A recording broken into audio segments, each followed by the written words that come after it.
Well, it doesn't surprise me that the courage to teach for many people has translated easily into the courage to lead. It seems to me that it's pretty easy to understand teaching as a form of leadership, and a lot of forms of leadership involve, I think, the necessity to be a good teacher. So that crossing that line doesn't seem like a whole lot of trouble to me, or apparently to a lot of other people as well. As you know, I begin the book with a diagnosis of what I think is one of the most fundamental problems that teachers have to work with, have to teach into, and that's the problem of fear. Talk about the fear that riddles education, that's in the hearts of our students, their fear of being found wanting, of looking ignorant, of not knowing the right answer, and the fear that's also in our hearts as teachers, which are very parallel to our students' fears, I think. The fear of not knowing how to handle a situation, not knowing how to help students learn, and sometimes the fear of being judged by our students, what I call our fear of the judgment of the young.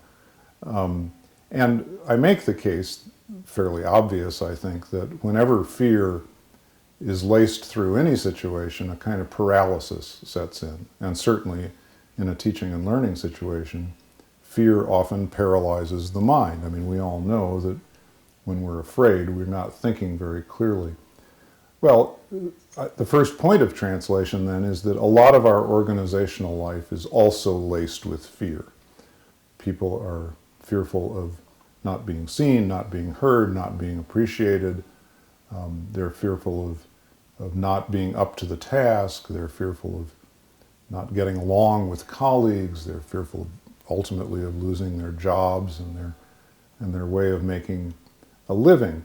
And it's pretty common in our culture, both in educational institutions and in the workplace, to sort of exploit fear or manipulate fear as if that were the way to get people to do a good job, or that were the way to make people learn. It actually makes absolutely no sense to me that we think that way, because again, fear is what shuts us down. It doesn't open us up. And if you think of it in terms of learning, young children come into the world as natural learners. I mean, they're just inquisitive and curious. They drive us crazy because they ask 1,000 questions an hour. And the notion that we have to start making them afraid of failing in order to incite learning is pretty silly. It's also pretty silly to imagine that people in a workplace need to have their fear amplified in order to get them to work better.